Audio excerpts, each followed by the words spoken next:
dear student, exercise 3.1 question number second. Clear बच्चों? Question number second को देखते हैं. क्वेश्चन नंबर सेकंड क्या बोल रहा है? एक कोच है किसी क्रिकेट टीम का, ठीक. वो कोच क्या करता है, अपने टीम के लिए कितने 3 बैट्स एंड 6 बॉल्स, 3 बैट और 6 बॉल्स खरीदता है. कितने रुपए में? 3900 रुपीज में. क्लियर बच्चों? तो देखिए, एक कोच किसी क्रिकेट टीम का मार्केट से कितने बैट, 3 बैट और 6 बॉल 3900 रुपीज में खरीदता है. क्लियर?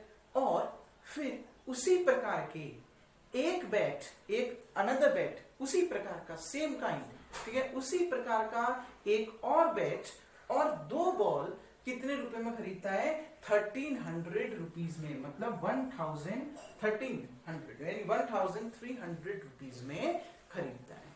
क्लियर बच्चों? ध्यान से समझना. एक कोच किसी क्रिकेट टीम का 3 बैट्स एंड 6 बॉल को 3900 रुपीज में खरीदता है और उसी प्रकार के एक बैट और 2 बॉल को 1300 रुपीज में खरीदता है. आपने इसको एल्जेब्रिकली भी रिप्रेजेंट करना है और ग्राफिकली भी रिप्रेजेंट करना है. तो पहले हम इसका एल्जेब्रिक रिप्रेजेंटेशन कर रहे हैं, इक्वेशन के फॉर्म में हम इसको लिख रहे हैं.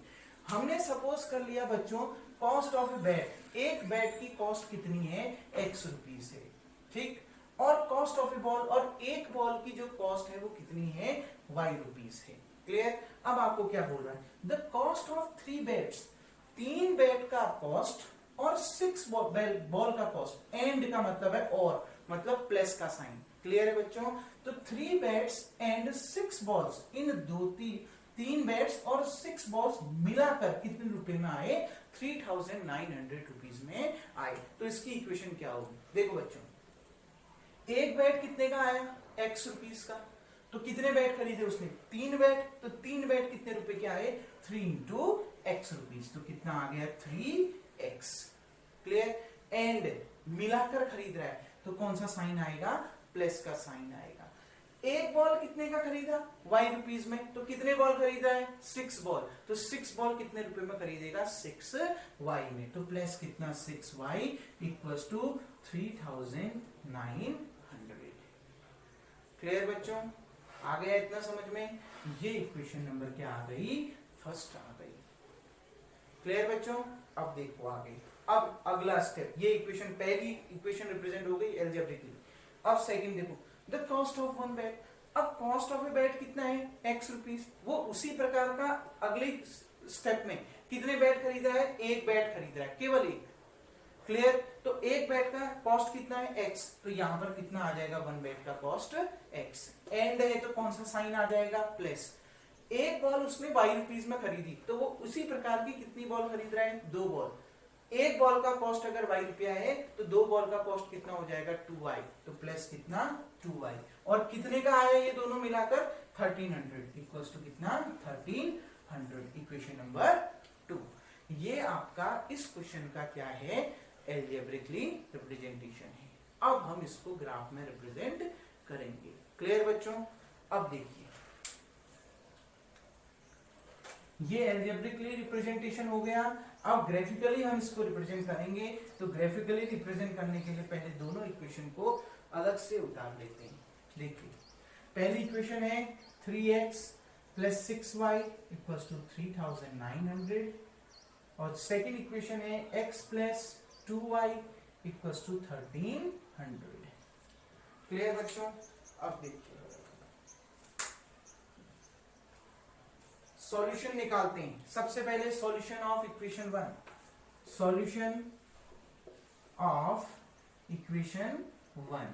तो सॉल्यूशन क्या निकलेगा? यहां पर आपकी x की वैल्यू आएगी, y की वैल्यू. बहुत सिंपल, मैंने आपको बता रखा है. x की जगह में 0 रख के y की वैल्यू निकालो, y की जगह में 0 रख के x की वैल्यू को निकाल लो. तो देखिए बच्चों, x इक्वल्स टू 0 रख दिया आपने. पहली इक्वेशन में x इक्वल्स टू 0 रख दिया. तो 3 इंटू कितना? 0 प्लस कितना? 6y इक्वल्स टू कितना? 3900. 3 इंटू 0 कितना 0, 6y इक्वल्स टू कितना 3900, y इक्वल्स टू ये मल्टीप्लाई में उधर जाके डिवाइड में 3900 अपॉन 6 डिवाइड करते हैं 6 5 6 6 जा 36 कितना बचा 3 3 0 6 5 जा 30 और कितना बचा 0 तो कितना 650। तो जब x की वैल्यू 0 है तो y की वैल्यू कितनी आ रही है 650। अब क्या करोगे y की वैल्यू को 0 रख दोगे, किसकी वैल्यू को y की वैल्यू को 0 रख दोगे। क्लियर। तो अगर आपने y की वैल्यू को 0 रख दिया तो क्या आ गया बच्चों, देखो 3x plus 6 into 0 equals to 3900, 3x 6 into 0 कितना 0 equals to 3900, x equals to कितना 3900 अपॉन कितना 3, क्योंकि ये यहाँ मल्टीप्लाई में है, इक्वल टू उधर जाएगा तो डिवाइड में आ जाएगा, 3 1 जा 3, 3 3 जा 9, 1300 तो कितना आ गया बच्चों 1300। क्लियर। अब आगे बढ़ते हैं। पहला पॉइंट, पॉइंट्स क्या निकल के आ गए आपके, दो पॉइंट्स निकल गए x, y, x की वैल्यू कितनी 0, उस केस में y की वैल्यू कितनी 650। दूसरा x की वैल्यू कितनी 1300, उस केस में y की वैल्यू कितनी 0 तो 1300, 0, क्योंकि पॉइंट्स रिप्रेजेंट ऐसे करते हैं बच्चों x, y। क्लियर। अब आगे बढ़ते हैं, इसको मैं मिटा देता हूं। अब आगे बढ़ते हैं। देखिए अब हम सॉल्यूशन ऑफ इक्वेशन 2 बनाते हैं, सॉल्यूशन ऑफ इक्वेशन 2 बनाते हैं। क्लियर। देखिए इसमें भी वही चीज, यहां पर x और यहां पर y, और x की जगह में एक बार क्या रखेंगे 0, y की वैल्यू निकालते हैं। x की जगह में 0 रख दिया plus 2y equals to 1300, 0 plus 2y कितना 2y इक्वल्स टू 1300, ये मल्टीप्लाई में है, इक्वल टू उधर जाके डिवाइड में, y इक्वल्स टू 1300 अपॉन कितना 2, y इक्वल्स टू 650, 2 6 जा 12, 1 और 0 2 5 जा 10 और 0 650 तो कितना आ गया 650।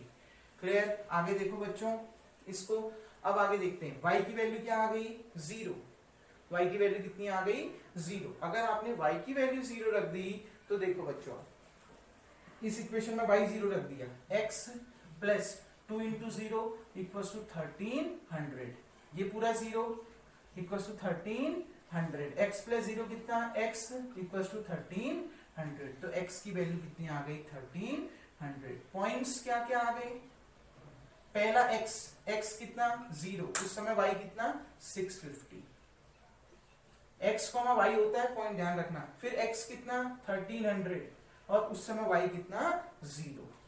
क्लियर। आप दोनों पॉइंट्स को देखिए बच्चों, दोनों लाइन के पॉइंट्स को देखिए, दोनों लाइन के पॉइंट्स कॉमन है ना, जितने भी पॉइंट्स निकले सभी पॉइंट्स के आए कॉमन। कल मैंने एक चीज समझाई थी, जब किन्हीं दो लीनियर इक्वेशन में या दो लाइंस के पॉइंट्स कॉमन आए तो वो दोनों लाइन क्या होती हैं कोइंसाइड होती है, मतलब एक के ऊपर एक लाइन होती है। तो कहीं ना कहीं ये दोनों पेयर ऑफ लाइंस, ये जो पेयर ऑफ लाइंस हैं वो क्या होंगी कोइंसाइड होंगी, एक के ऊपर एक बनेगी, क्योंकि पॉइंट्स क्या है दोनों में कॉमन है।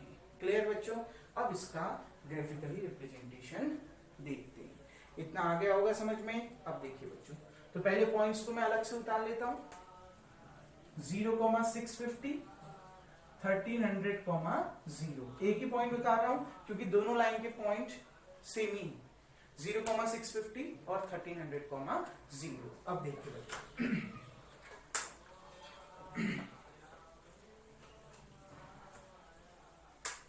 अब इसका ग्राफिकली रिप्रेजेंटेशन देखते हैं। आपने क्या करना है, देखो ग्राफ बना लेना है, आप ग्राफ पेपर में इसका यूज करेंगे, आप तब तक ऐसे ही समझ लेते हैं, क्योंकि एक्स एक्सिस थोड़ी लंबी है तो मैं इसको थोड़ा सा बीच में बना लेता हूं। देखिए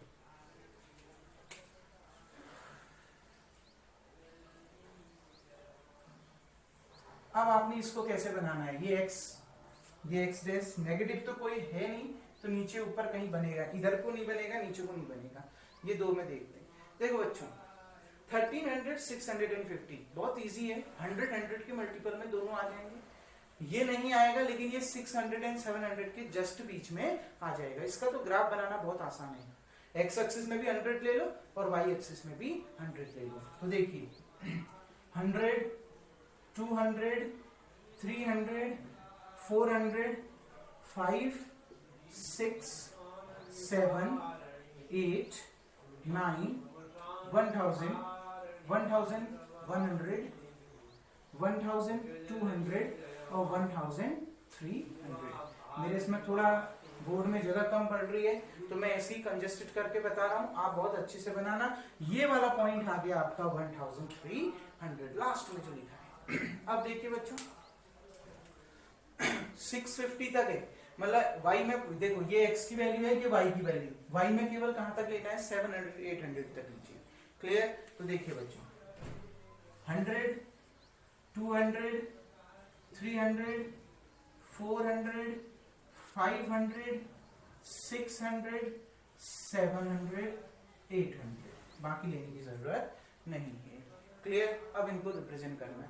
पहली जो लाइन थी बच्चों, क्लियर, पहली लाइन क्या आई थी आपकी 3x plus 6y equals to 13, ये 3900, और दूसरा आया था x plus 2y equals to 1300। देखिए पहला पॉइंट 0,650, मैंने आपको बोला है x की वैल्यू 0, y में x बराबर क्या होता है 0 होता है। क्लियर? अब देखिए y की वैल्यू कितनी 650 मतलब 650 का मतलब 600 से ज्यादा 700 से कम, मतलब दोनों के ठीक बीच में, क्योंकि 650 दोनों के ठीक बीच में आएगा।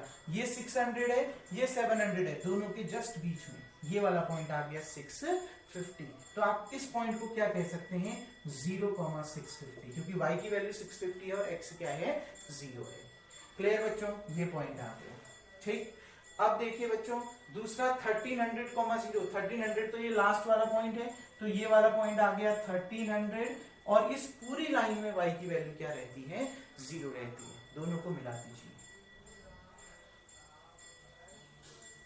ये। क्लियर बच्चों? ये आपकी एक लाइन बन गई। इस लाइन का हम नाम दे देते हैं 3x plus 6y equals to 3900। अब दूसरे पॉइंट भी तो यही है, दूसरा पॉइंट भी तो यही है ना बच्चों, दूसरा भी तो यही पॉइंट है 0,650, 1300,0, मतलब उसके लिए भी यही लाइन आएगी।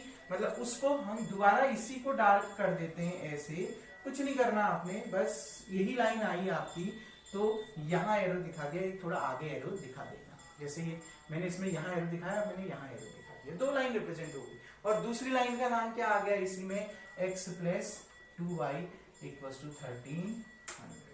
तो इसके ग्राफिकल रिप्रेजेंटेशन में कोई दिक्कत आई नहीं आई होगी होप्सो, क्योंकि दोनों पॉइंट सेम है, दोनों लाइन के पॉइंट सेम है, मतलब एक लाइन के ऊपर ही दूसरी लाइन बन रही है। बस एरो से आपने पहली लाइन को ये एरो दिखा दिए पहली लाइन के लिए, और दूसरा एरो किस लाइन को रिप्रेजेंट कर रहा है, दूसरी लाइन को रिप्रेजेंट कर रहा है। क्लियर है? आ गई ना बात समझ बच्चों? तो यही इसका ग्राफ आएगा, मतलब ये दोनों पेयर ऑफ लाइन क्या है, कोइंसाइड है। इसके कितने सॉल्यूशन होंगे, इनफाइनाइट सॉल्यूशन होंगे। इससे पहली वाले क्या आई थी, इंटरसेक्टिंग, कहीं ना कहीं इंटरसेक्ट करेंगे, तो उसका केवल एक सॉल्यूशन होगा। क्लियर बच्चों? होप सो आपको ये समझ में आ गया होगा। अब इसका जो क्वेश्चन नंबर 3 है बच्चों, वो आपके प्रैक्टिस के लिए है, वो आपने खुद से बनाना है, और सॉल्व करके आपको अगर कोई उसमें दिक्कत होती है तो मुझसे पूछिए, अगर नहीं दिक्कत होती तो आप उसको खुद से सॉल्व करिएगा। होप सो आपको इतना समझ में आ गया होगा। अब अगली वीडियोस में नेक्स्ट एक्सरसाइज का टॉपिक को डिस्कस करेंगे, तब तक के लिए थैंक यू।